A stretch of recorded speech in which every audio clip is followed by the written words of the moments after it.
Welcome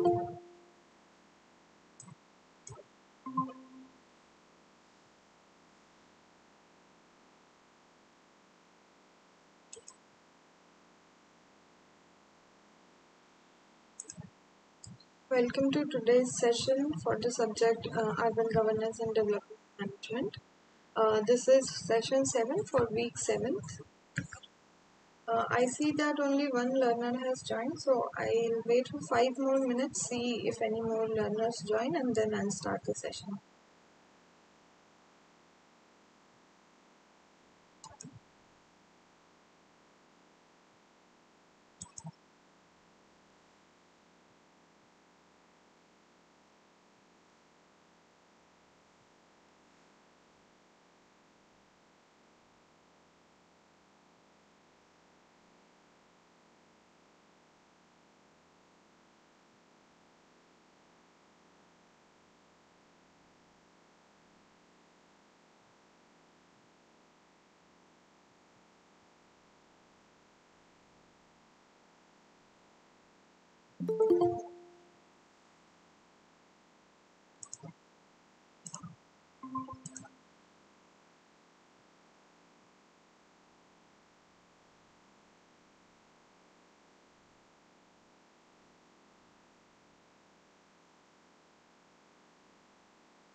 It's 5 minutes now, I think we should start. So welcome to today's session. I see three people have joined. Uh, I don't know if you are accessing previous lectures or not, but I just wanted to inform you that last week's session was not recorded properly. So I had to re-record the session. So usually I record the session while we are discussing, while the live session is going on, but because that recording was lost, so I re-recorded the sessions in which I only covered the previous year's question, so the recordings don't really contain any of the doubt clearing, but it contains the part where I solve previous questions. So that is the only update that I want to give you, that this is for last week's session. So apart from that, I think we can start uh, with today's session. So this is session 7 for week 7. Uh, these are the lectures that you would have covered this week. So housing strategies for cities. In this you would have studied the basics of housing typology, what different typologies are there based on different types of classification. Uh, you would have also studied how affordable housing strategies or different types of housing programs are strategized and what's their processes. You would also have studied housing strategy for core city and new urban extensions, how they differ, how it is different when you plan housing for a core city where there is existing development and you are trying to redevelop or redensify the area, or trying to make residential space for the residents, and the strategy for new urban extension, so mostly greenfield land which doesn't have any pre-existing infrastructure or services available and you have to start from the ground up. Next, you would have studied housing and urban poverty. In this, you would have studied the different dimensions of urban poverty that exists and how they affect the housing situation in urban areas. You would have studied a little bit about informal housing, what are the different typologies and how we can deal with the issues of urban informal housing. Also, uh, what are the different types of approaches of housing planning for informal settlements, and how to formalize or make place for dwellers of informal settlements. Uh, Next is real estate regulation and development. In this, you would have studied the basics of real estate, why real estate development is needed, who are the various players in real estate. So, the public players, the private players, individuals, the even the uh, professionals, urban professionals, or other professionals who are associated with real estate development and associated tasks. Then you would have studied a little bit about the legal provisions associated with real estate regulation and development in India, and also what role you as an individual or you as an urban professional can play in real estate regulation and development. Next, you would have studied urban land management. In this, you would have first studied the land information system that exists in India, and or how land information system uh, can be improved, and what functions they serve, how they make land management efficient. We would also have studied the supply and demand management of urban land. Next, you would have studied urban risk and disaster management. In this, you would have studied the context of urban risk and disaster and different terminology associated with it. You also have studied national policy associated with disaster management, and what different acts are there, what urban risks are associated with disaster management in uh, especially in the context of urban areas, and what role does the urban local body play in disaster management in cities. Also, you would have seen a little bit about different resources that are available to urban local bodies and individuals in India for disaster management preparedness or any information that is required or things like that. So this is all that has been covered so far this week. We'll solve questions related to all of uh, that has been covered so far. So these questions are from uh, previous the previous session. So we'll just go about solving them. I won't give you the answers as always, because many a times the questions which you are assigned right now are very similar to the ones that were assigned in the previous one. So I'll tell you the background material. I'll tell you how to approach and solve the question. I'll also tell you any additional material or further reading if it is required. That is how we'll go about solving these practice questions. So uh, these are the first two questions for today. I've paired these questions because both the questions talk about housing typology or different types of typology of housing, either based on the right of land to the owner or other different types of housing typology, either based on origin or based on the structure, etc. So the first question asks, freehold land ownership gives absolute right of the land to the owner. Is it a true or a false statement? And the second question asks, select the option which states the housing typologies based on origin, and you're given four options. First being freehold, leasehold and rental. Second, organic, formal and informal. Third, group, plotted and institutional. And fourth, apartment, bungalow and row housing. So the first question is asking you about housing typology based on the right of land to the owner, land on which the house exists. And the second question is asking you about housing typology or classification of different housing types based on the origin of how the housing or the housing development came about. So for this, you need to go back to this classification of housing, as you might have seen in your lectures also, that housing can be classified on various different criteria. So the criteria can be land ownership, it can be origin or supply of the housing. So it's at origin where it comes from or how it is supplied to the end users. Next, the structural quality of the house. So what is the structure made of? What is the quality of the material that the structure is used to make? Or the structure is made up of. Next, based on the economic groups, so this points towards the residents.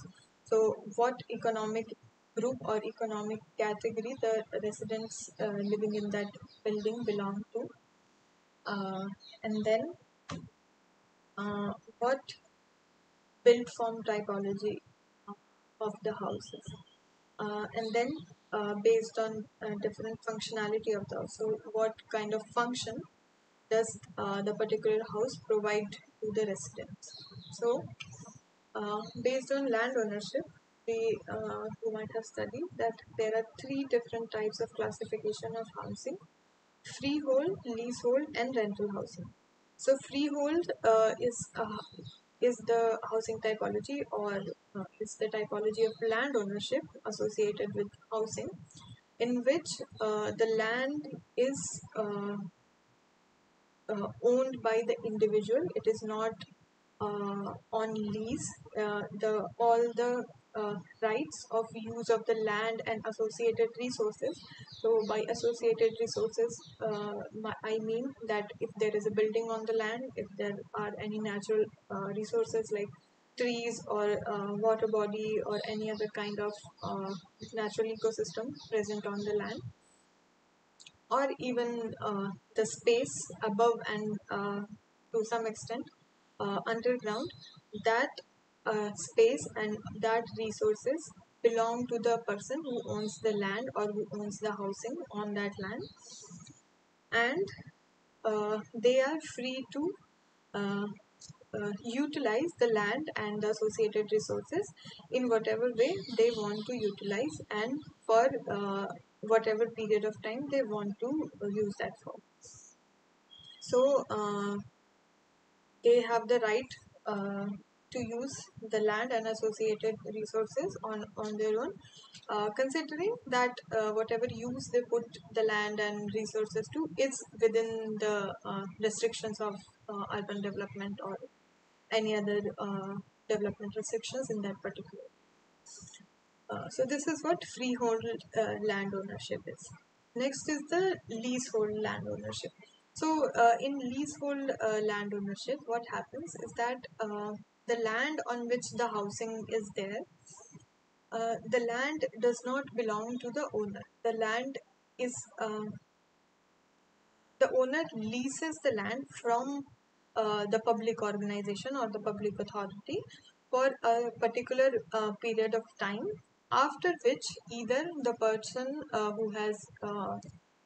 who has the housing or the land, who is using the housing or the land, they either have to renew their lease with the public authority, or they have to let go of the land and associated resources on the land, and someone else can then again lease the land for a particular period of time. So there are some examples, or I think there are many examples of leasehold properties in India also, but China is well known for its leasehold land ownership model. China has a communist government, and under their government, no individual can have individual land ownership. All of the land in China belongs to the government, to the public authority, and uh, they give out land on lease to anyone who wants to use that land for any purpose. So these are the timelines which I have put a table for you. For how long land is usually given to the user in a leasehold. So if you want to use the land for residential purpose, you can get a 70 years of grant or a 70 years of lease of the land from the public authority, for which you pay a price for leasing the land. If you want to use it for industrial purposes, you can get a lease for 50 years. If you want to use the land for educational, scientific, or technological, cultural, healthcare, or sports purposes, again, you can lease the land for 50 years. Land for commercial or tourism or recreational purposes can be leased for 40 years, and if it is for combined usage or other purposes, you can lease the land for 50 years. So this is the model which China usually follows. So you can see that because residential property or residential purpose is, if someone buys a land as a residential purpose, they're going to use it as their home. So the period of lease is greater as a residential property. Often people like to own or have their house for longer periods of time or until the lifetime of a person. Industrial or commercial purposes, the period of grant is smaller because as businesses renew or change comparatively faster than a person's lifespan, the span of the years of the grant is smaller. Or also it can be renewed also after 50 years if the person who is leasing the land wants to renew it. So this is what leasehold land ownership means. Then there is again rental. So this comes back to the rental model of not owning the house or the property or any associated resources with the land or the building, but renting it to use it as either your residence as uh, or for any other purpose. So you rent the housing or the land or the building for your use, and you pay either monthly or annual rent. And after you usually have a rental agreement with the owner of the property, and once your rental agreement is over, your rent period is over, you have to vacate the property. Also, you have to periodically give the rent to the owner in order to retain your housing or your land or whatever property that of. So this is what is the classification of housing based on land ownership. Next is classification of housing based on origin or supply. So origin or supply means where did the class where did the housing or any kind of building, where did it originate from, or how is it supplied to the end user. Did it originate organically out of need, or out of the need of individuals? So they started dividing, maybe selling and buying lands from each other and developing it according to their needs and wishes. So, or it was formally developed by maybe a urban local body or a urban development authority. It was developed, infrastructure was installed, and then it was then sold out to end users or individual for use. So is it supplied in that way to the end? So this is what we mean by origin, classifying the housing based on origin also.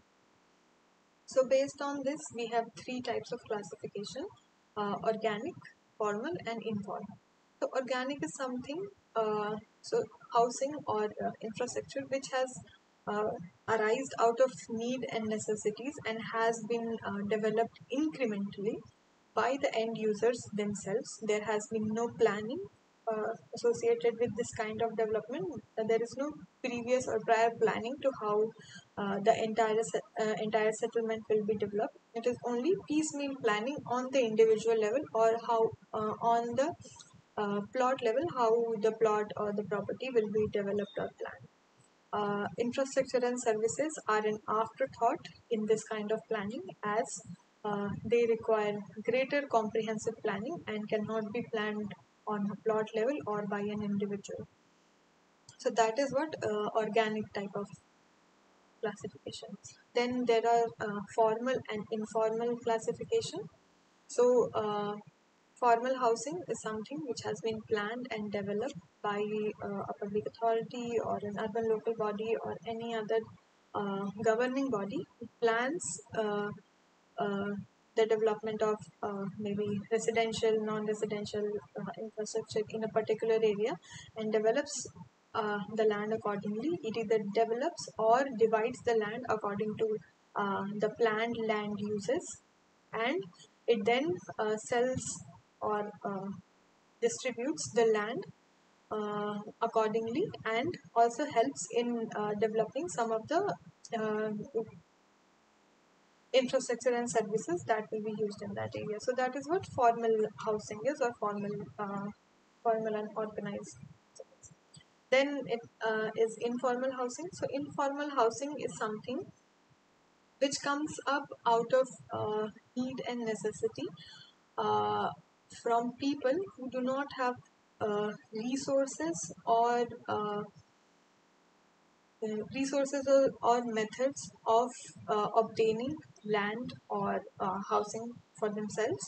So they take whatever they can. So they usually settle on a piece of land which is not either unoccupied by residents or unoccupied by people, which is rather neglected or not in use for any other purpose, and they set up their housing over there. It is not very well planned, and it's usually crowded, as there can be a lot of people who want the same area for their housing, as it is not used by others. So they are usually overcrowded also. They do not have any infrastructure or services in place, because neither they have been formally planned so that an urban authority or local body can install any service, nor they install those services themselves. As I said, that they do not have access to any resources which they can use for those infrastructure and public services. So you can see an example here. So this is an example from the city of Mumbai. This is the East Bandra area, and these are the slums located there, and these are planned settlements in near to the Bandra Kurla complex. So you can see this is an example of formal and planned housing. However, this is an example of informal housing, and you can also say organic because it has emerged organically. Uh, there was no prior plans for development of any of this housing. Coming to the next classification, which is based on the structural quality. So based on the structural quality, there are three types of classification: kacha houses, pakka houses, and semi-pakka houses. So structural quality classification comes from the quality of the material or the building material that is being used to build the houses. So it is not associated with the land or land development at all, but only with the quality of the materials that are used to make or construct the house. So in case of Pakka houses, more stronger, more resilient and long-lasting materials are used to construct the houses. For example, in this case, this is a brick and cement building. It has brick and concrete building, or maybe it can have reinforcement. This building has been constructed with the conventional building materials using brick, concrete, reinforcement, and it has a longer lifespan. It's more sturdy than another building, which is built using maybe other not very long lasting materials, or materials which are which come from more natural sources. So that is what is the kacha house. So the materials which are used in building a kacha house are not the conventional building materials. Often they come from local vernacular practices, how locally different materials which are sourced locally that are used to build the kacha houses. The material that is used to build the kacha houses are not very sturdy or neither long lasting. They have a long life, and that is why they make the buildings more kind of dilapidated, because more frequent maintenance is required, and even after the frequent the building gets damaged very easily because of the poor quality of the materials that are used to construct the houses. Then there are semi-pakka houses. These are a mixture of the pakka and the kacha houses. They use some element, uh, or some element of the house is built with conventional materials, so brick and mortar and reinforcement, but some other part of the house is constructed with uh, other available, like in the kacha house. So you can see in this example, the plinth area and some of the walls of this building are made with conventional material.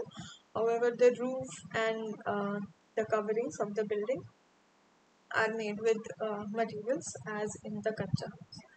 So this is the classification based on the structural quality of the building. Then there are classification based on different economic groups.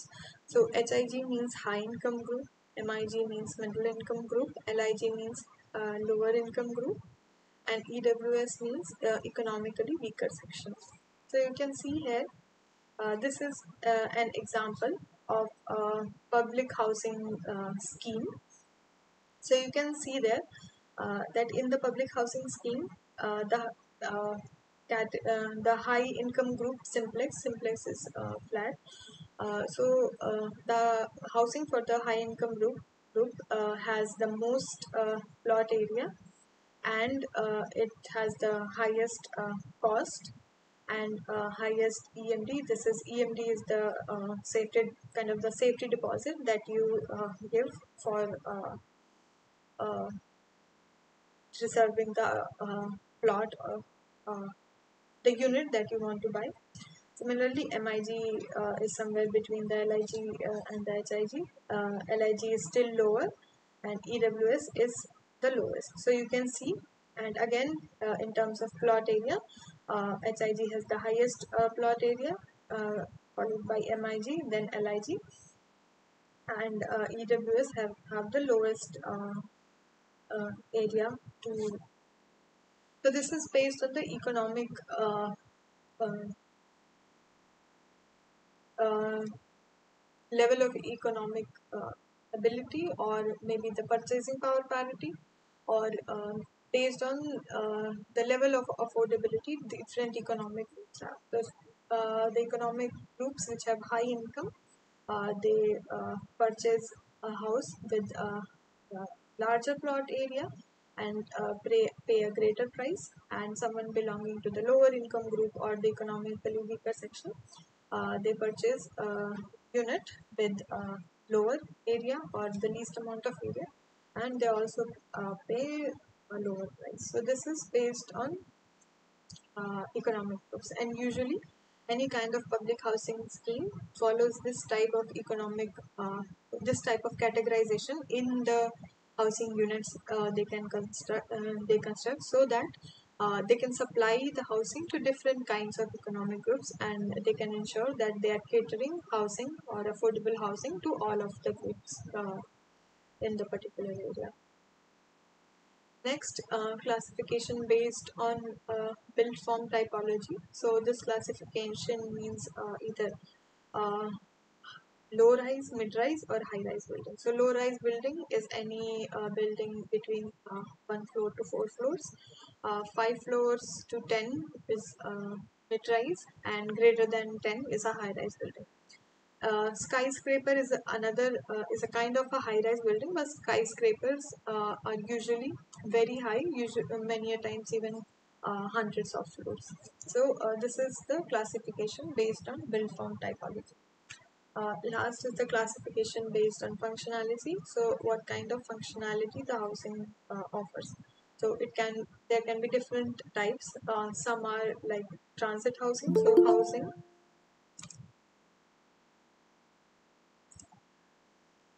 So transit housing is housing which is meant as housing for a transit period. So it is not a long-term housing. It is meant as a short-term housing uh, for to serve as to house people who are transitioning from one place to another or moving from one area to another, and they want the housing for a small period of time until they can go on or move on to their final destination. That is what is called transit housing. Then there is extreme weather housing. So housing that is meant uh, to tackle or provide shelter in extreme weather situations. Then there are old age or senior citizen housing. So this is meant to house old people or senior citizens who do not have any family member who can take care of them. So usually old people or senior citizens who require uh, nursing or support, but do not have a family member to do it. They move into old age homes or senior citizen housing, where such kind of support can be provided to them, and they can be there along with other senior citizens uh, in a old age community. Then there are hostels. So hostels are another type of housing which provide housing to either students or maybe workers or some kind of institution. It is only for the time uh, uh, when the person is a part of that institution. So for only that period of time, housing is provided, and it is only meant so that the person who is part of the institution can stay near to where the institution or institutional facility is located, so that they can access the services that are being provided there on a daily basis. Last is service apartments. So service apartments are something which are provided to people working in a particular kind of service. So it is provided to them so that they have a closer proximity to their job or the service that they are a part of. Uh, these are some kinds of classification based on the different type of functionality they serve. So I hope it is clear to you now what are the different classifications of housing, and I hope you can answer these two questions very easily. The first question asks, about the classification based on land ownership, and second asks about the classification based on origin. I hope this is clear.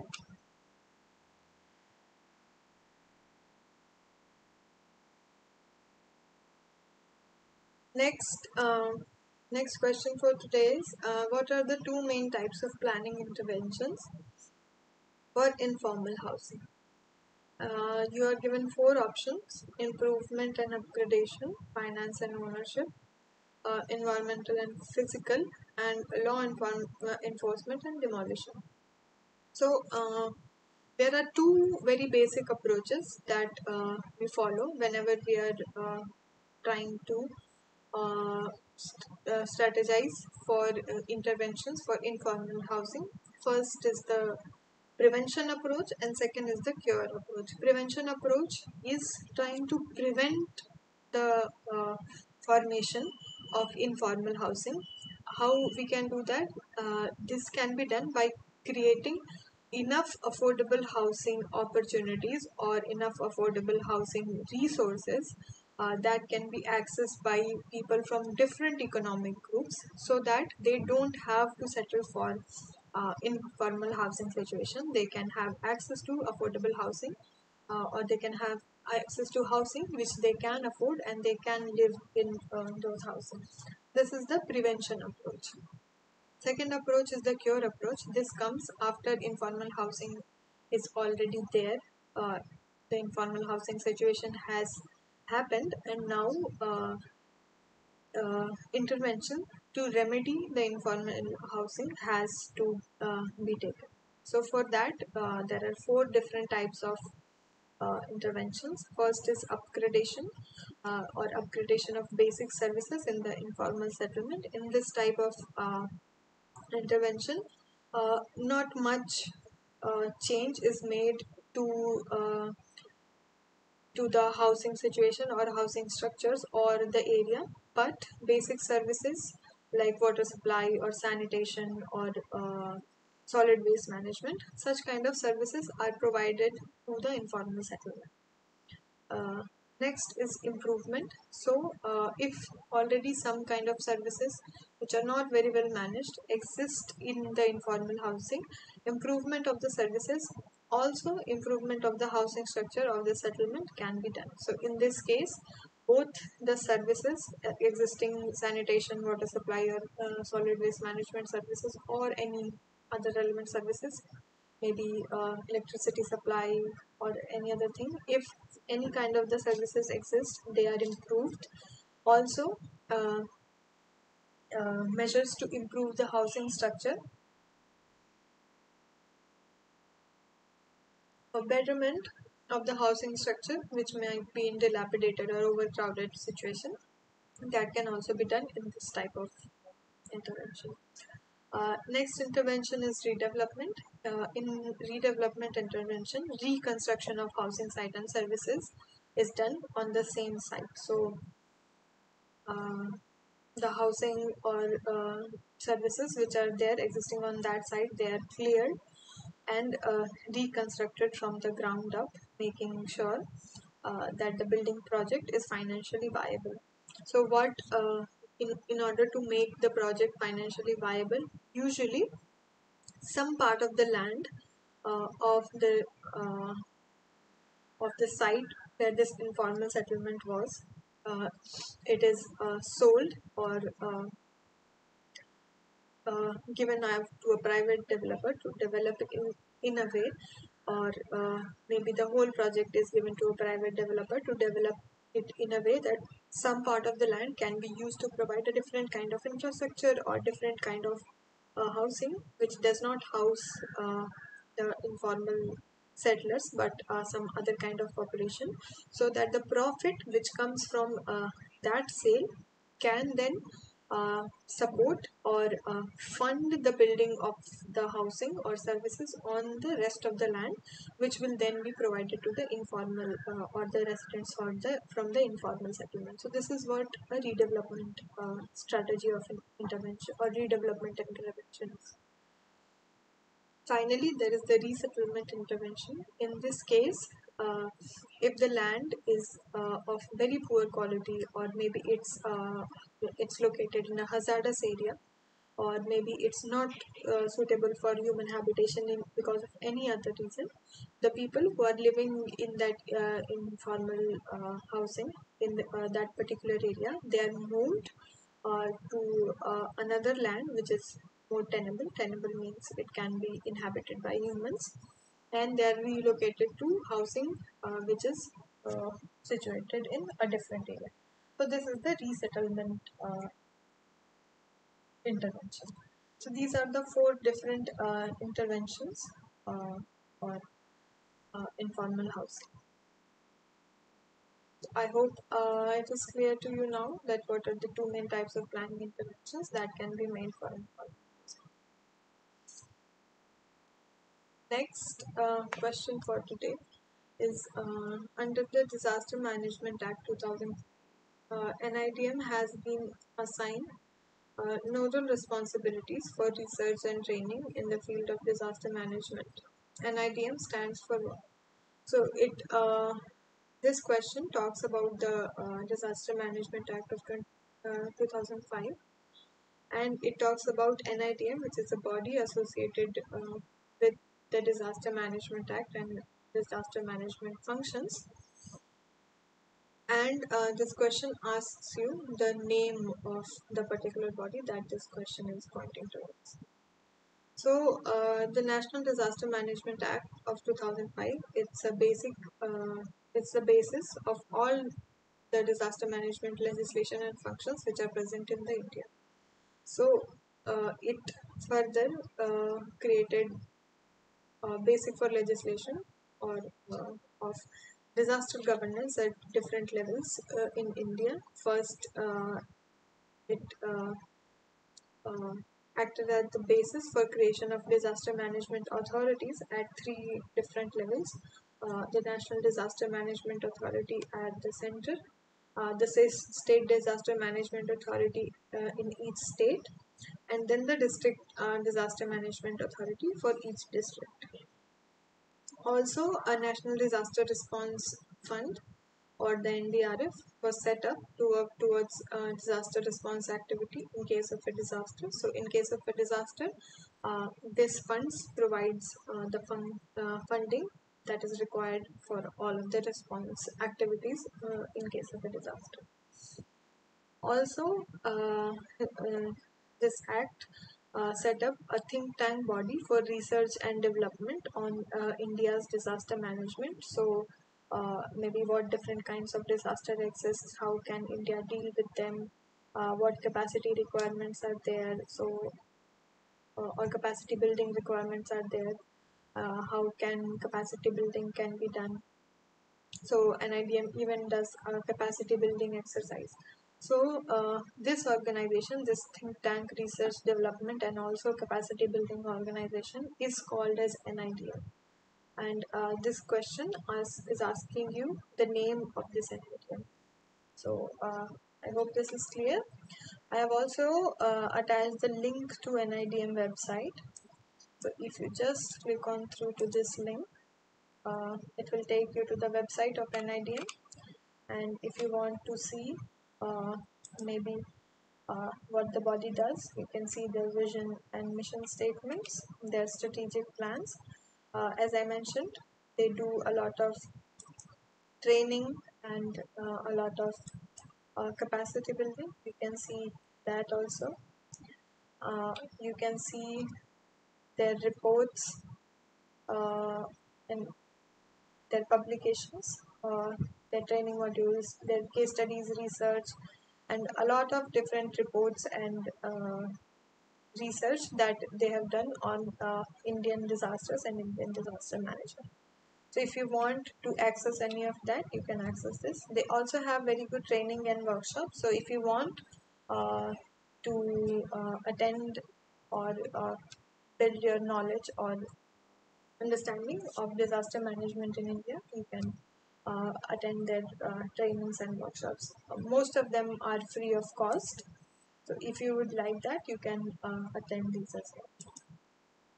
Okay, so coming back, I hope It is clear to you now what is the answer to this question, and I hope you can find the name of this party. Moving on to the next question.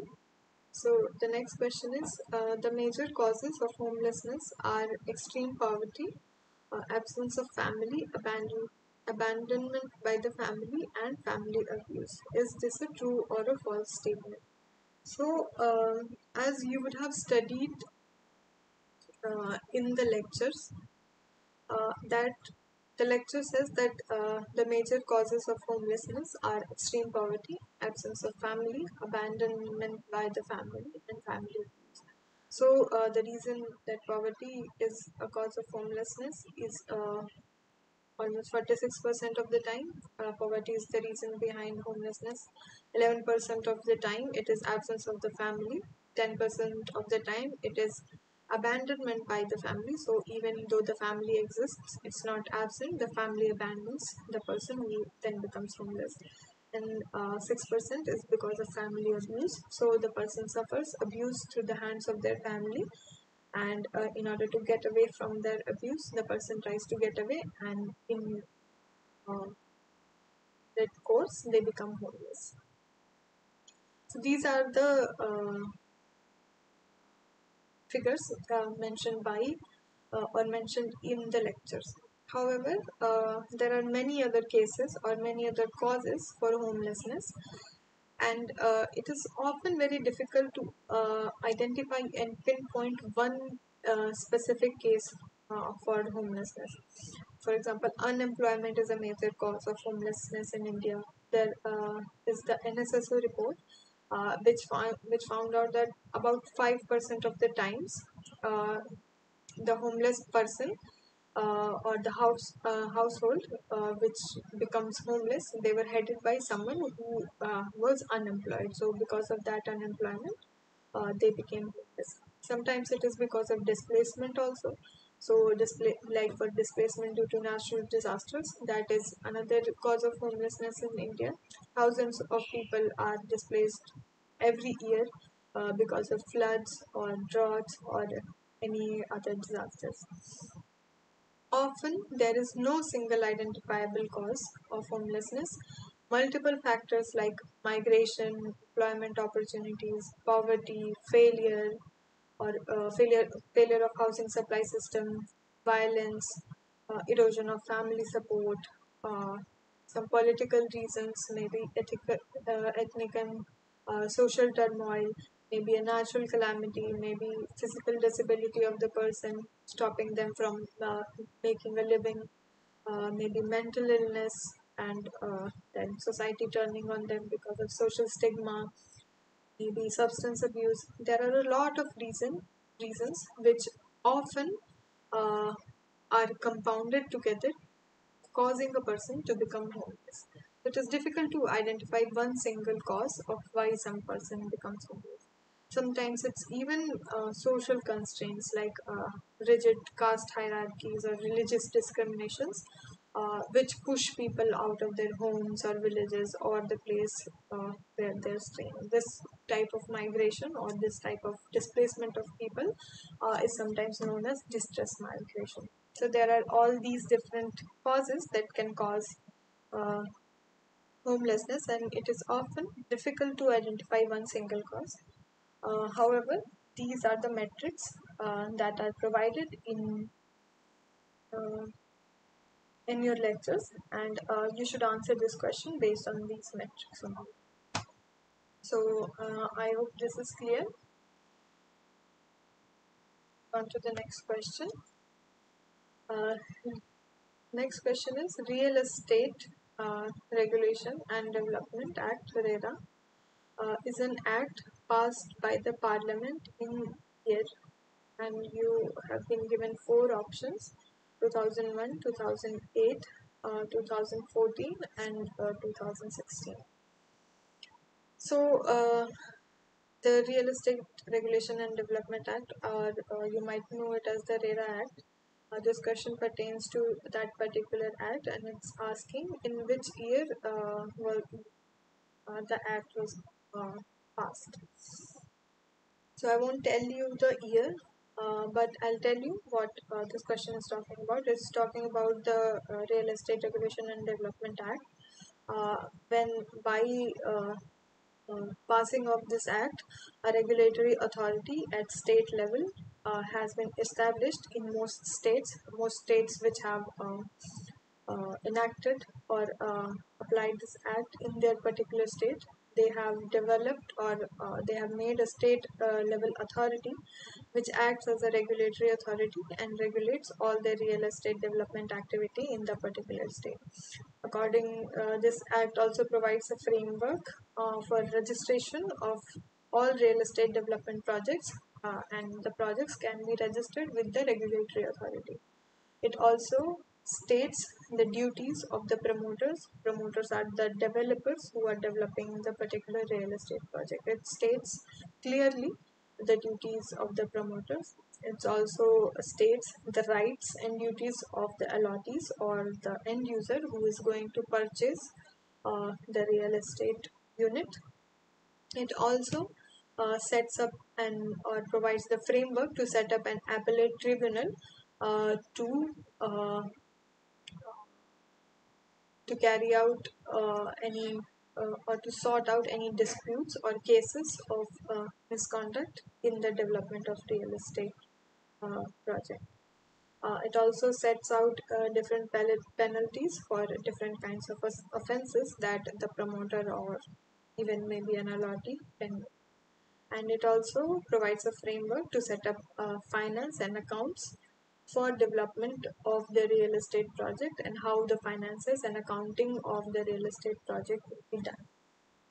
So this is what this question is talking about. I have also attached the link to the RERA Act if you want to go and read the act and see for yourself. You can just click on through to this link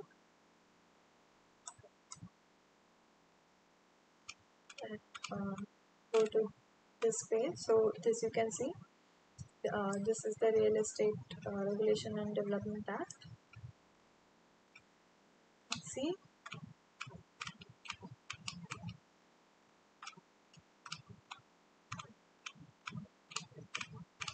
these are the definitions of various things associated with the act. Then there is provision for registration of real estate project and registration of the real estate agents.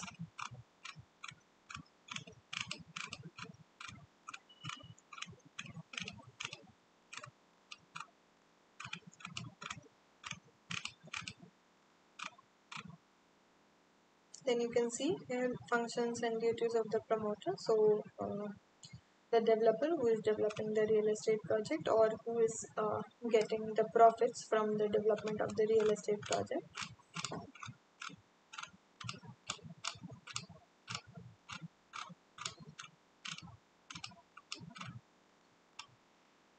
Then you can see here the rights and duties of the allottees. So what all rights do the allottees get, and what are their duties uh, in the process of development of the real estate project. Also, the setup for the real estate regulatory authority.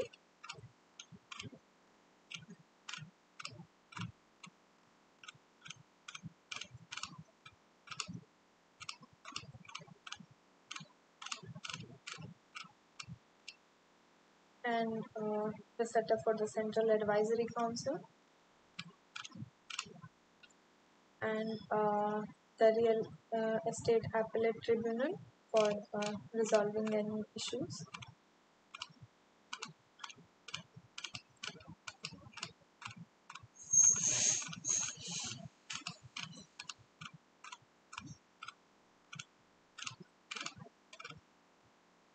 And here you can see offenses, penalties, and adjudication. So this can, if you want to read further, here also you can see provision for finance accounts, audits and reports. So it gives a framework for how the finance and accounting and audits and reporting of uh, the financial activities in the development of the project will be done by the promoter, and how they will be communicated through reports, and what are the process or arrangement for audits. So this is all also mentioned.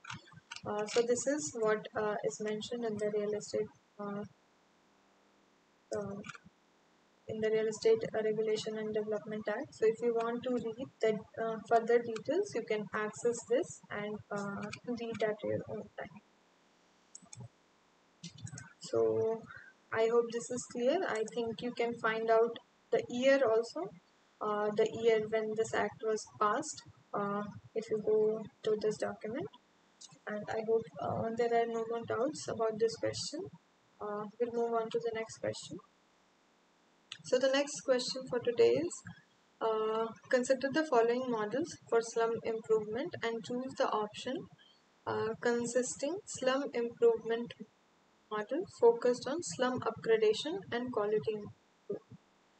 And you are given four options: off-site model, near-site model, on-site model, and far-site model. So you have to choose among these which are the correct options. So basically this question is talking about different models of slum improvement. So there are three specific models for slum improvement. One is the off-site model, which involves replacing the existing slum settlement which is there in one place and replacing it to a distant place or in another place. This often happens when the slum settlement which is existing in the particular place, it is untenable, or in other words it is uninhabitable. Maybe it's in a hazardous situation, maybe the site has exposure to some hazardous activity, or any other way. Maybe it is causing environmental degradation or something like that, and because of that the settlement has to be moved to a different area instead of being redeveloped in that particular area. So in that case, the existing slum is replaced and again built up anew in a different or a distant place. So this is the off-site model. Then is the near-site model. So in this case, existing slum resettlement is replaced, but it doesn't go to a very far off area, but it is replaced to a nearby or surrounding area. This oftentimes is done because it is difficult to develop an area where there are already inhabitants present, and maybe they cannot be moved to a transit housing, maybe they cannot be shifted from the area where they are living. So uh, housing for them is developed in a nearby area if it is available, a nearby place or surrounding area. Housing for the slum residents is developed there, and people who are residents of the slum are moved to that particular area. This is called the near site model.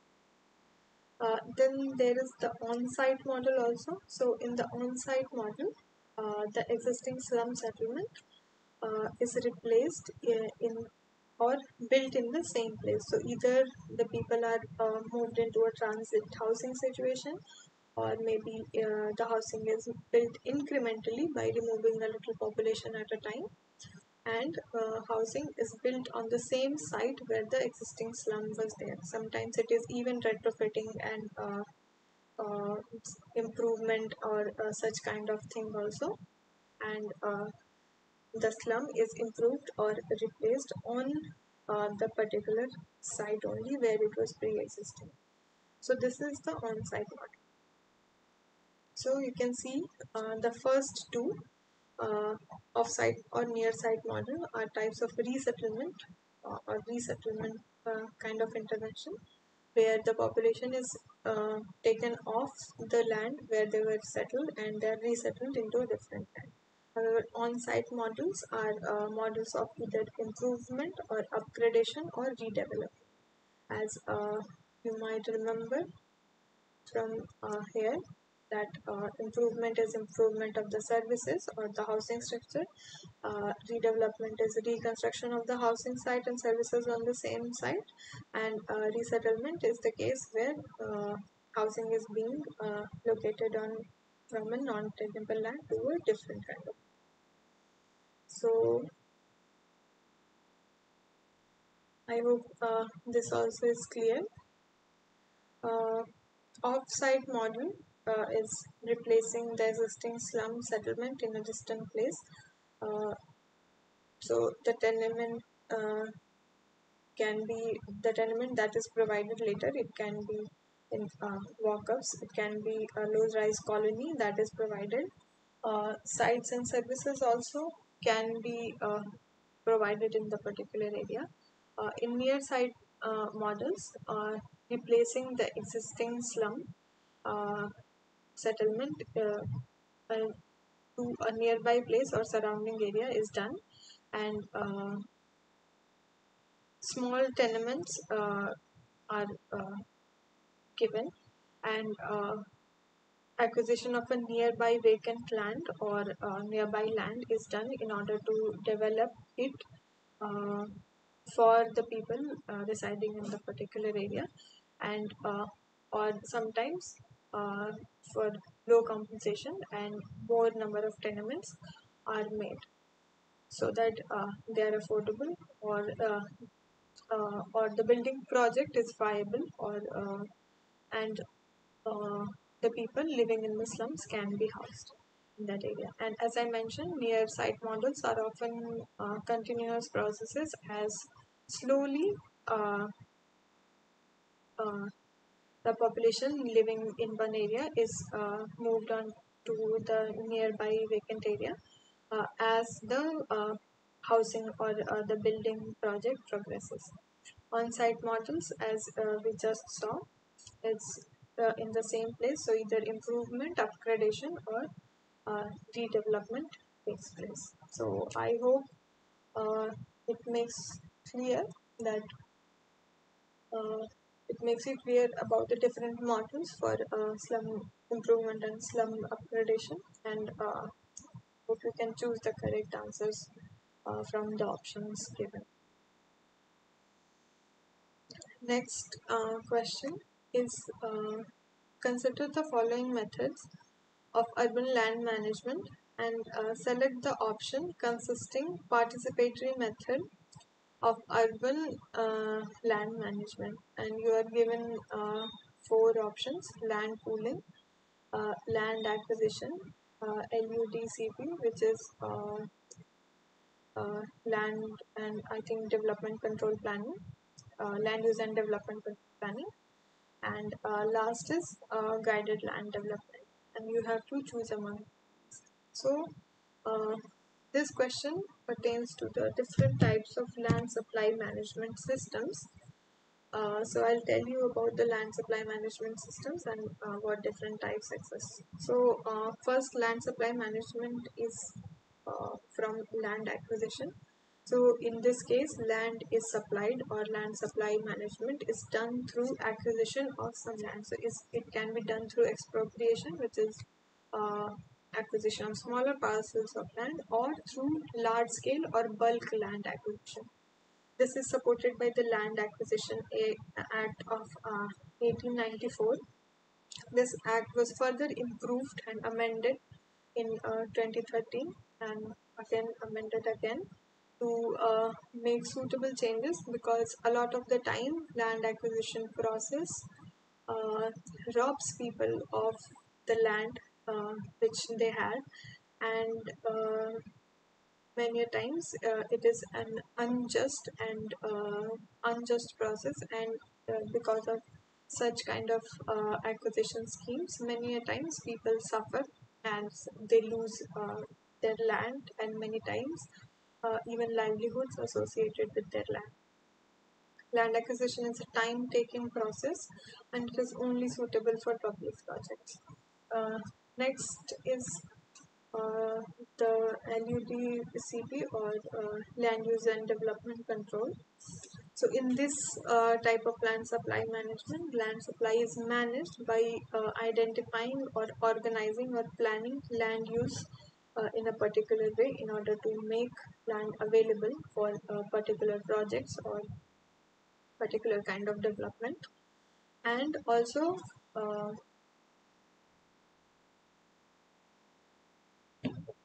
through development controls, so that a particular kind of development can be encouraged in one place and could be discouraged in another place where that kind of development is not required. So there are different kinds of or different types of land use and development control tools which are used by urban development authorities and sometimes even by urban local bodies. So uh, for example, incentive zoning, master plans are there, land use and development control plans are there. There is also transferable development rights or TDR. We discussed TDR in our previous session. I hope you remember.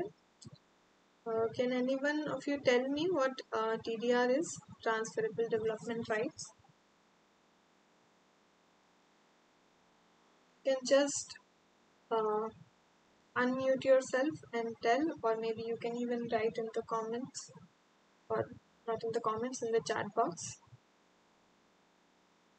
Does anyone remember what TDR is, transferable development rights? Yeah, it's a way of protecting development in particular areas where the owner could be given some sort of kind of an incentive that if he doesn't build in this particular area, maybe because it's heritage zone, etc., he could, that development right could be transferred on to maybe a builder or someone who's probably maybe wanting to build across the road. So that transfer can happen. So the builder could probably take advantage of maybe adding an extra floor or so, whereas the owner who probably has transferred his rights gets the advantage of maybe, yeah, as Anjali says, FAR in another way. Yes. Okay, yes, that is quite correct. Can anyone tell me how this is kind of a land use and development control mechanism? How is it different from maybe say limiting the ground coverage or limiting what percentage of area you can develop? How it is different? How TDR is different from that?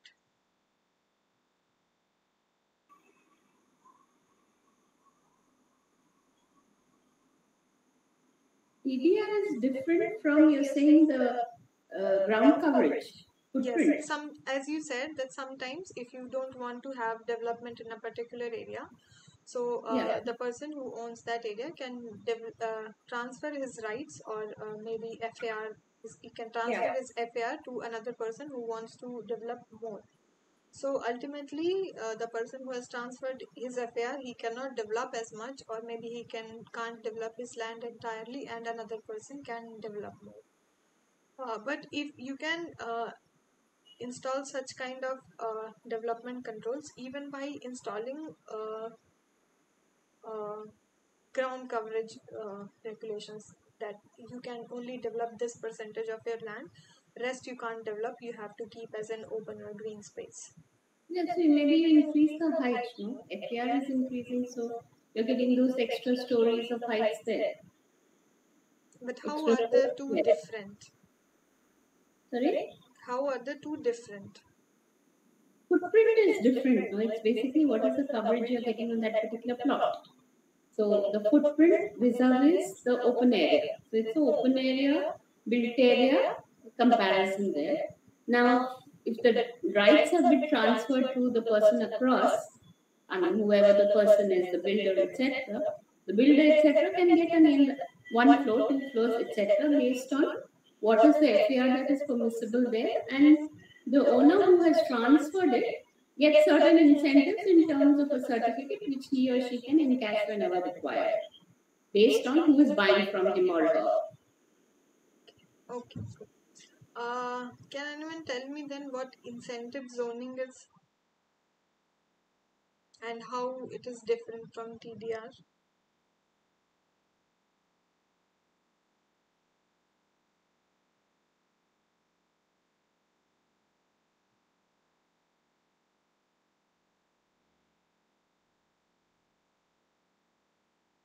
Maybe I'll make a guess. Incentive zoning would mean encouraging a particular functionality in a certain zone to bring in some kind of a uniformity. And TDR would mean limiting development densities to a certain extent. It could be vertical or horizontal, I mean, not horizontal, but density of the fabric. Anyone else? Anyone else wants to answer?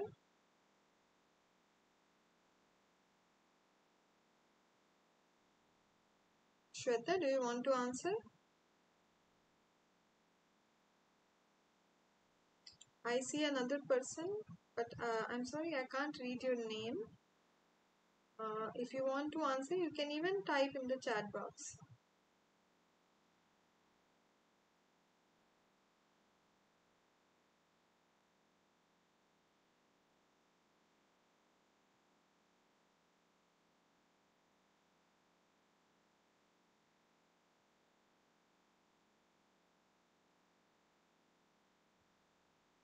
Okay, no issues. So, incentive zoning and TDR both provides, usually, like in most cases, they provide extra. They provide incentive to the builder or developer in one particular area, usually in the form of extra FAR. So in case of transferable development right, they get more development right for right to develop more in terms of greater FAR in lieu of another land or another property which then won't develop. In case of incentive zoning, why the particular person or owner or builder gets more FAR? Because they allow for some kind of service, some kind of public service to be set up in their land or in a property owned by them. So what the public authority does is that they want to install some kind of a public service, maybe public toilet or maybe some kind of electricity infrastructure, some kind of public water, public drinking water infrastructure, or public drinking water service, something like that. So they approach a private person and they ask uh, them to install this kind of public infrastructure or public service in their land or their property or some uh, in whatever land or property is owned by the public uh, by the private partner, and because the private partner agrees to have this uh,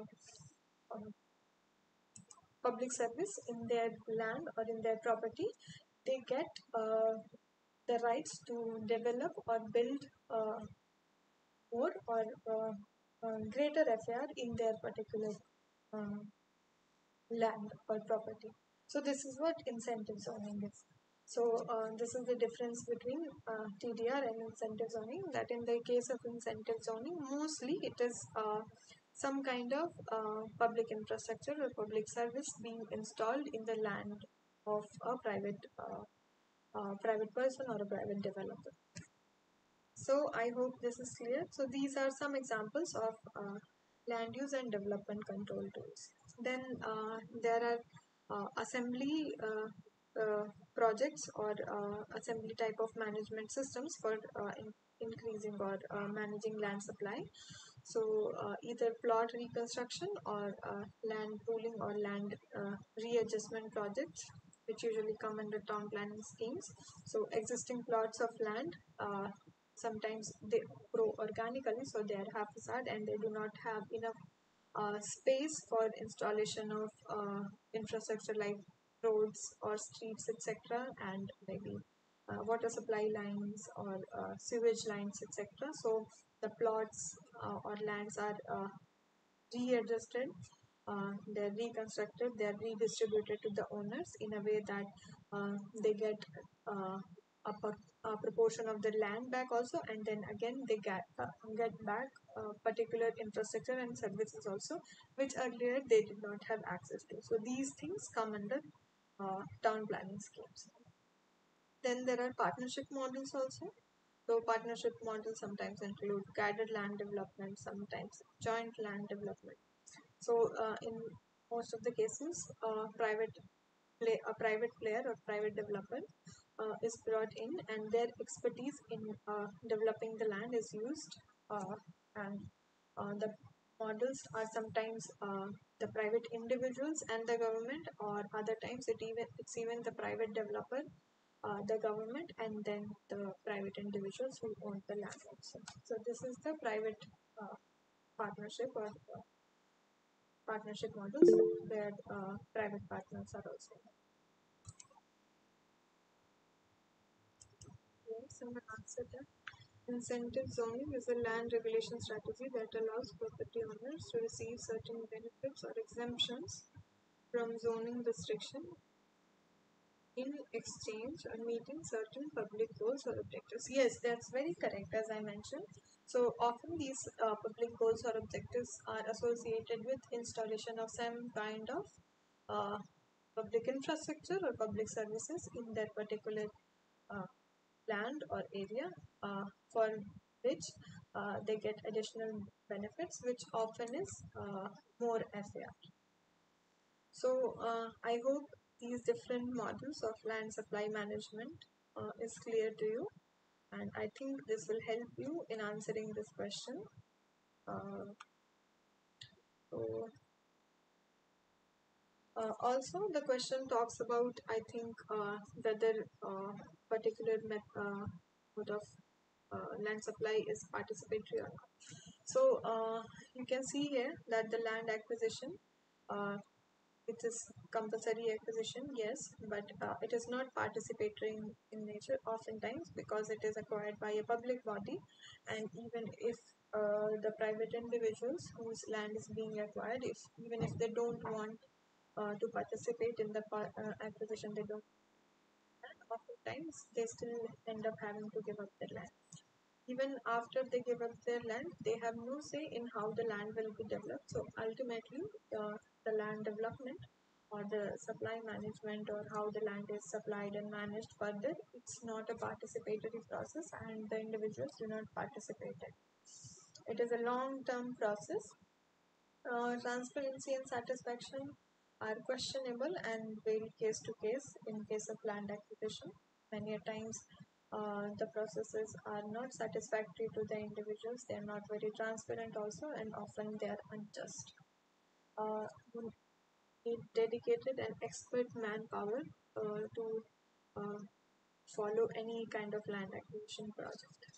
Uh, LUDCP, there is no compulsory acquisition in LUDCP, and it's not participatory method because it's often planned and organized by urban planning authorities or urban local bodies. So no participation usually from the citizens or the individuals is taken. It is a medium time process, as it takes time to do that sort of planning for a large area or a zone or a section of the city.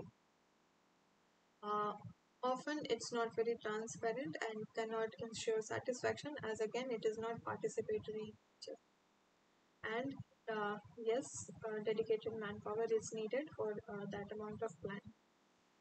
Again, land pooling does not involve any compulsory acquisition, but it is participatory in nature, as the people whose land is being pooled to bring up new infrastructure and the land is being reconstructed, their say in how this land pooling will take place, their say is taken into account, and there are set procedures for how this participation will take place.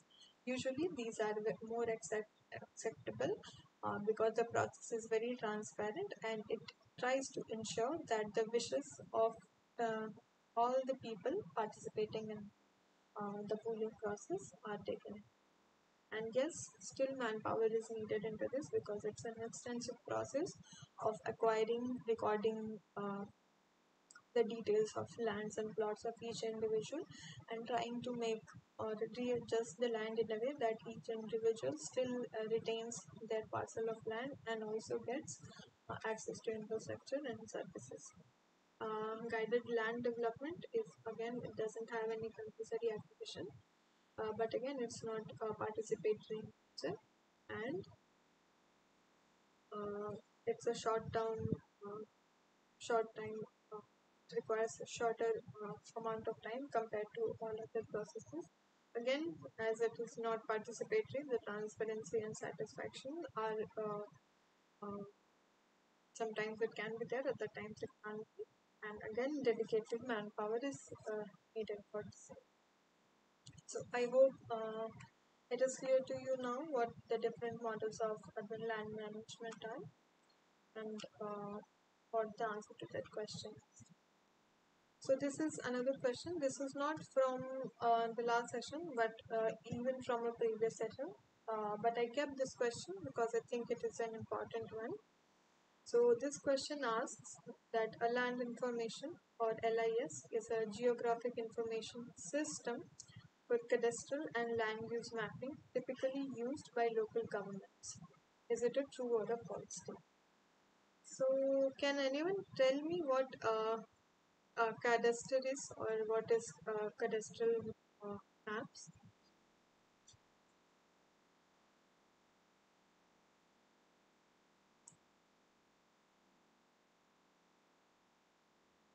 Does anyone know what cadastral maps are?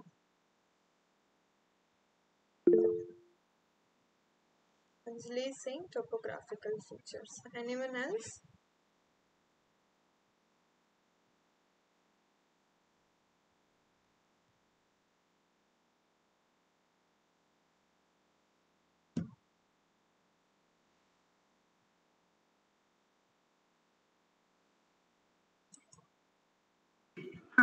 Yeah, I think it's the survey maps also, generally the land revenue maps.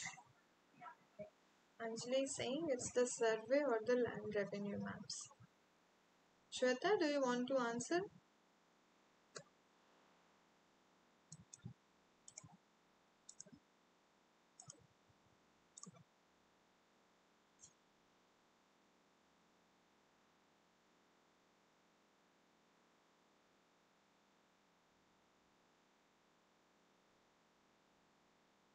Anita, would you like to answer?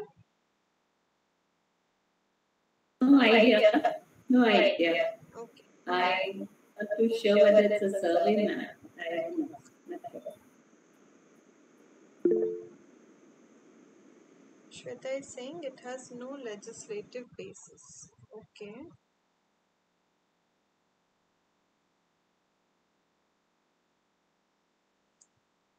Hima, would you like to answer?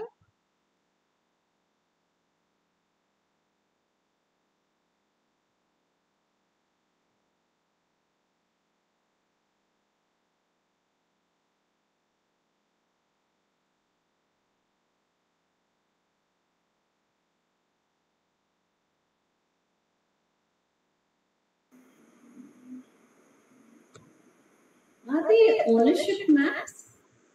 Yes. Okay. Anita hit very close. So cadastral maps are basically maps of the plots of land, and they usually have a number associated with them, and this number varies from state to state, region to region, because usually it has a very local name of what it is called. In some states it is called khasra number, somewhere it's called patta number, etc. It has a lot of different names. The one which I'm most familiar with is called khasra number. So cadastral maps are maps of plots.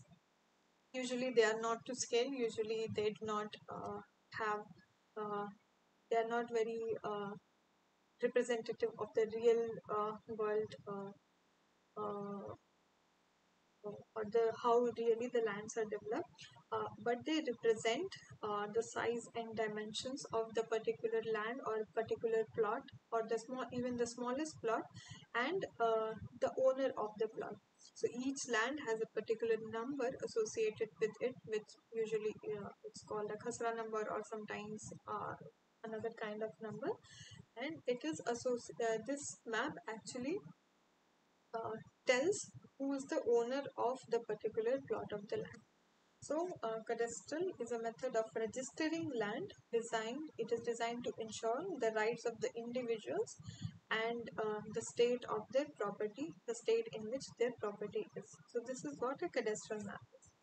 So, a land information system sometimes also keeps records of cadastral maps apart from different maps like land use mappings, etc.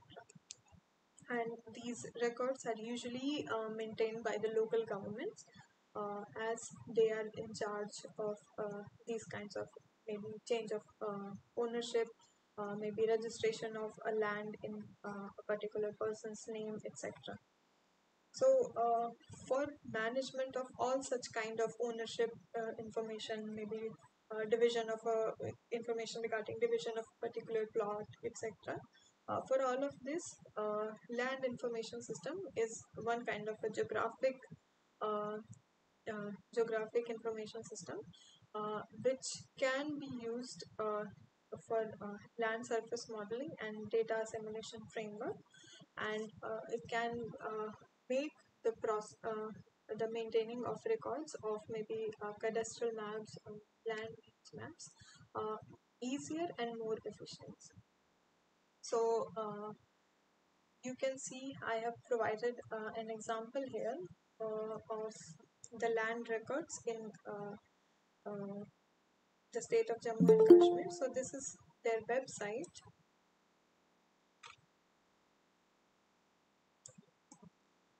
So this is the link to their website. So if you click on through and go to this link, you'll reach the land records information system of Jammu and Kashmir. And if you want to search, you can click on to this link, and you can uh, go to this land records information system. You can see the land records. So this is a scanned record of different lands. You can even see maps. So these I think are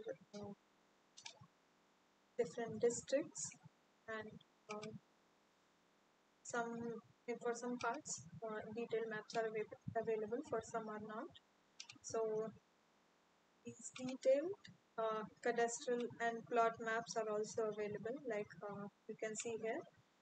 Each plot has a number associated with it. I don't know what the number is called in case of Jammu and Kashmir, but each plot has one number associated with it, which is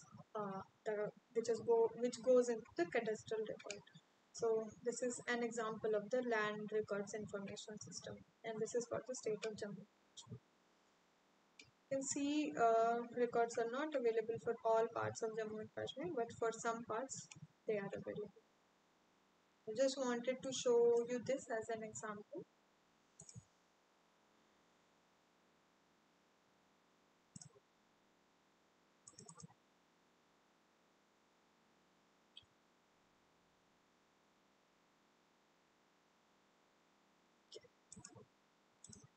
So if you want to check out the website, you can go to this link and check out the website in your own time. I hope this was helpful. This is the last question for today. Thank you all for attending today's session. Do you have any other questions or any other doubts regarding today's session? Please go ahead and ask.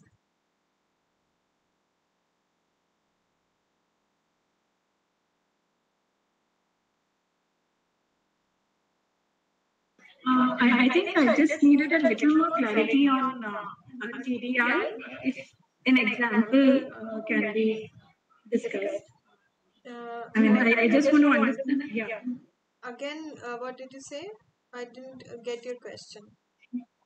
Yeah. So for TDR, is it possible to explain with an example? Because Okay, I think I covered TDR in very detail in a previous session. I'll just show you the slides from our earlier presentation.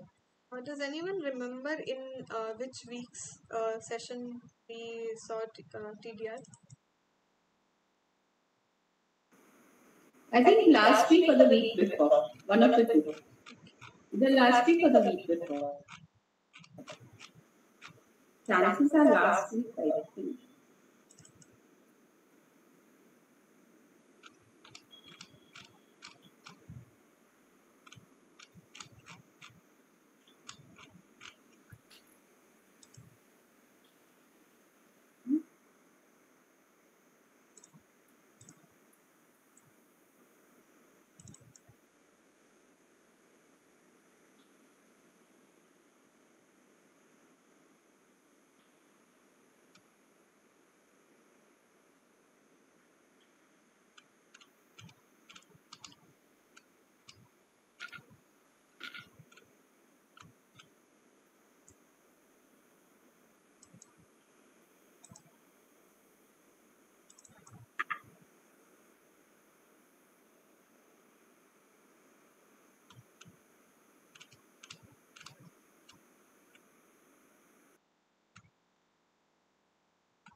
Yes, I found it. Okay, so I hope you can see this. So, for example, you see this land. So, this land is owned by a different owner, and this land is owned by a different owner. According to the current rules, both of them can have a particular FAR so that they both can have this amount of development in both the lands. What the developer does is that the developer buys the building rights or the development rights from the owner of this land so that this owner can develop more. So initially when they could develop only this much, now they can develop more. The owner of this land, now they, because they have sold their development rights to the owner of this land, they now cannot develop their land anymore. So this is a way in which the land rights are not transferred. So the owner of this land is not transferring the rights to the land or is not selling the land to this particular person, but this person, even after not owning this amount of land, they can develop more on this particular land only, even though the FAR limitation does not allow for this much development on a particular land. So for example, you can see in this case also that in an area where this kind of a double banked development could take place following the FAR regulations, like 7 units can be constructed following the current FAR regulations. What the government can do is that they can either convince or uh, they can help the developer of this land get permission from the owner of these lands to sell their development rights to the owner of this land so that they can develop more. So instead of having 7 units, they can maybe go 2 floors and develop 14 units, 14 smaller units in the same piece of land, and in that way this land can be preserved from development. So this land won't be developed. This often happens, as Anita mentioned, in case of either heritage area. So if a particular area has some heritage building, or it has some natural heritage, or maybe the area is important to be preserved as a natural or open space. In many of that cases, this model of transferable development rights is followed, and the person can purchase development rights from owner of a different land, so that they cannot develop that land, but the owner of this land can develop or have a greater FAR than permitted in the particular. So this is from week 5. So if you want to go into even more detail on TDR, you can go back to week 5's presentations. The presentations are shared in the shared drive, and you can even go back to week 5's video. So we recorded week 5's video, so you can go back to the YouTube channel where everything is uploaded. You can go to the shared sheet also. From there you can access week 5's video. So another thing on this, is it the certification is done or given by the panchayat or the municipality, right? Transferable development rights usually cannot be directly from owner to the developer directly. no, that Certificate has to be issued by one of the government bodies, no? yes. In any case, in any case of transfer of land, even if land is purchased from one owner to another, there is always a regulatory body which is present. Even if one person wants to transfer or sell his land to another person, there is always a regulatory body. Often it is the urban local body, or a department or a branch of the urban local body which deals with it. Usually the land and revenue department, which is associated, they deal with it. So any kind of transfer of development rights, or purchase of land or sale of land, anything related to the land or property ownership, always is regulated by a regulatory authority. Case of real estate, you saw there is now a separate real estate regulatory authority. And in case of smaller land parcels, in case of villages, it will be panchayats. In towns or cities, it will be some body associated with the municipality. So always there is a regulatory body present in any kind of such exchanges. So I think that is clear. Thank you so much for clearing this. Just one more thing. In this case, the one who is giving away the rights, giving up the rights, does the ownership still remains in his or her name? Yes. Or okay. Yes, the person still has the ownership to the land. The only thing is they cannot develop the land because they have given their development rights to another person. So as aptly the thing is named, it is transferable development rights. So they have given their right to develop that land to another person. So they cannot have any development on the particular land.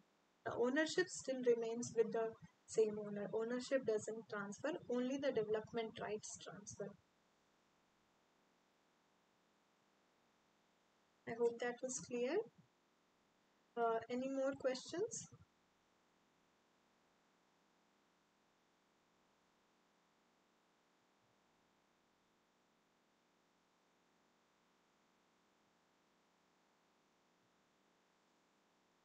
Hima, Shweta, Rajwala, do you have any more questions?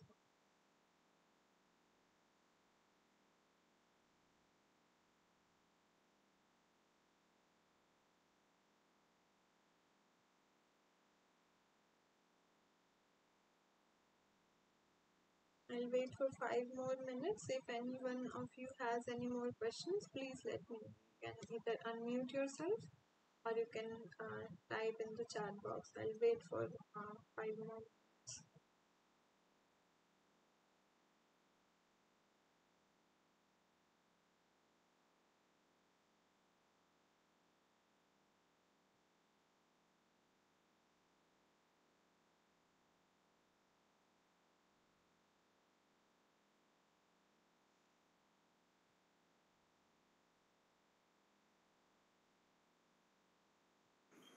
Would it be possible for you to just elaborate a bit on land pooling?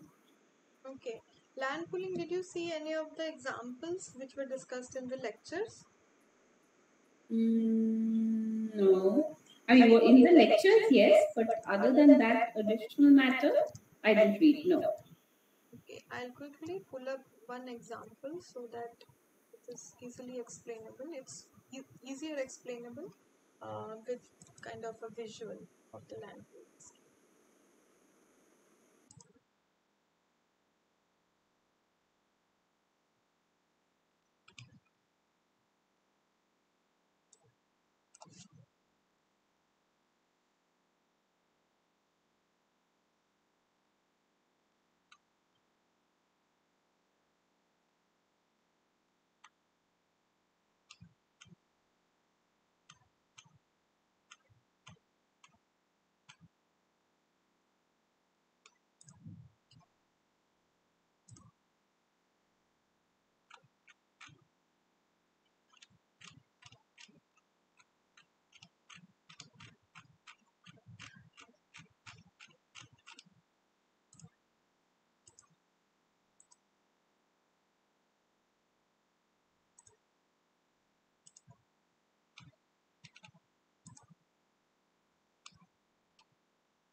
Okay, I could not find a real map, but I think this will do for now. If you can see this example, so this is a greenfield development, and land has been divided by owners in a very organic manner, in whichever way they have wanted to divide up the land. Uh, Usually, as you know, in India, ownership transfers in family, ancestral land is transferred from one person to another. So usually that land is then further divided and subdivided. So it becomes very small parcels, and the parcels are divided in a way that the whole ownership is retained by the particular user. And when land is divided in a way, usually it is done by individuals on an individual level, so no care as to how infrastructure like the roads or streets or maybe sewage infrastructure, maybe electric infrastructure, maybe some kind of open space, none of that planning is done. So when organic growth occurs, usually the land parcels are in that manner, and it is when land parcels are in this manner, very organic, it is very difficult to plan infrastructure in these areas. So mostly in case of greenfield development, when this land is being redeveloped, on when development of buildings or uh, built up is starts to get developed in these areas, many a times as a part of the town planning scheme, the urban development authority takes up this land, and it then uh, re rearranges these boundaries in a way that they become more regular.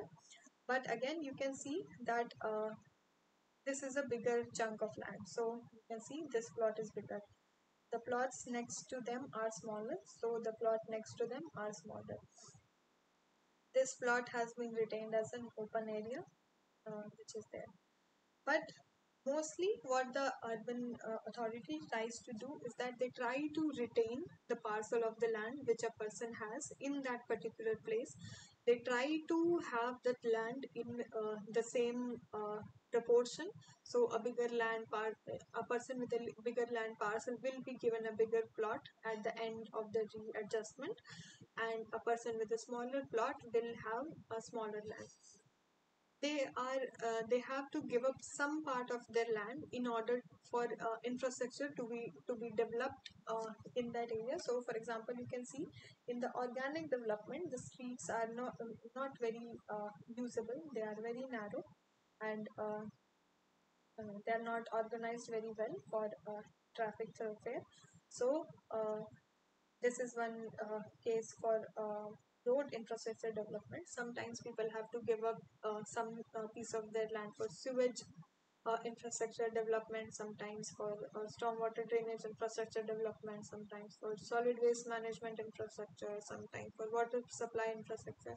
So sometimes they lose some percentage of their land, but ultimately it is pooled together and readjusted in a way that they still get some parcel of their land which belong to them.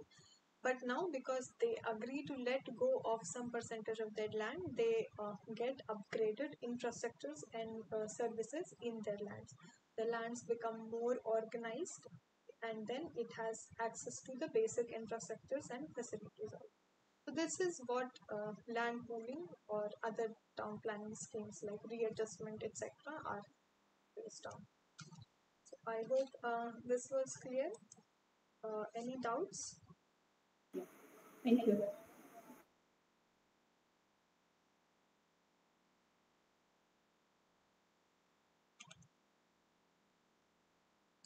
Any more doubts? Anyone?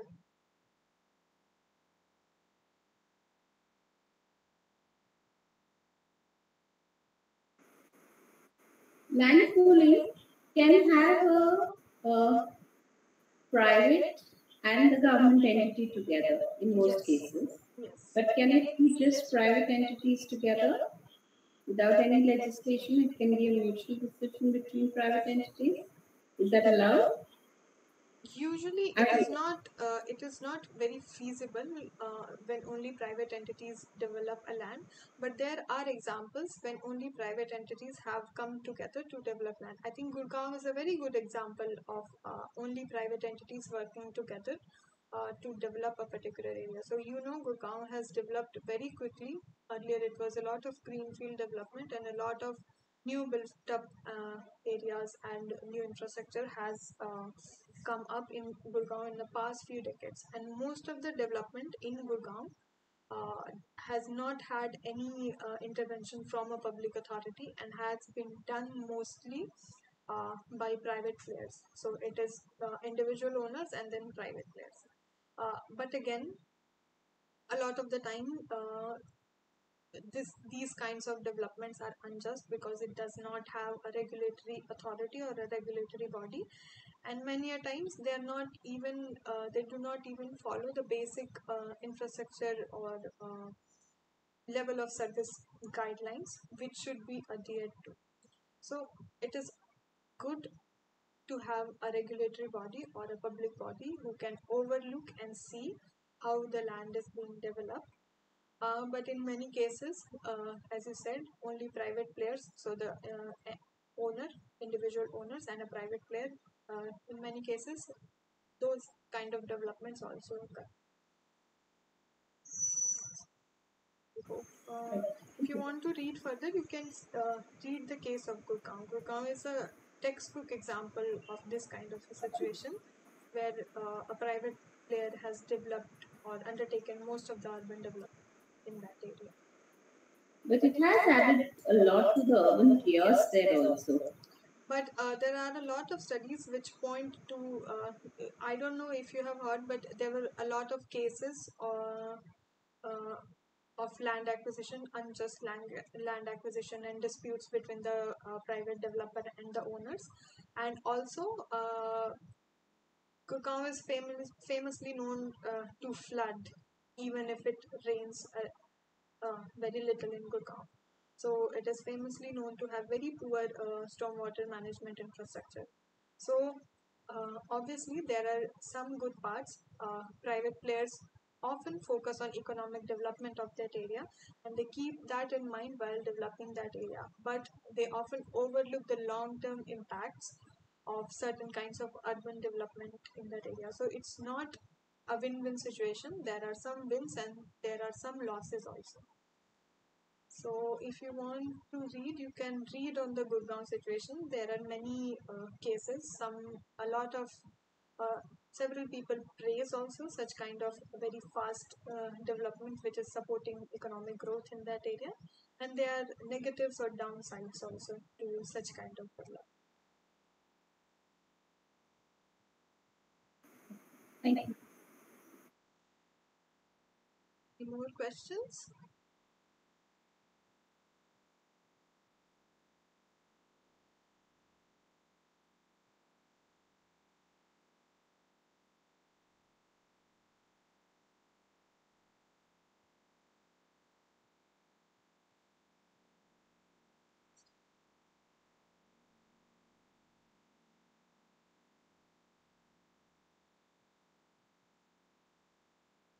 Okay, I think there are no more questions for today, so I'll close the session for today. Thank you all for attending today's session. We'll meet again next week, Tuesday, 6 p.m. to 8. Thank you all for attending. Thank you. Good night.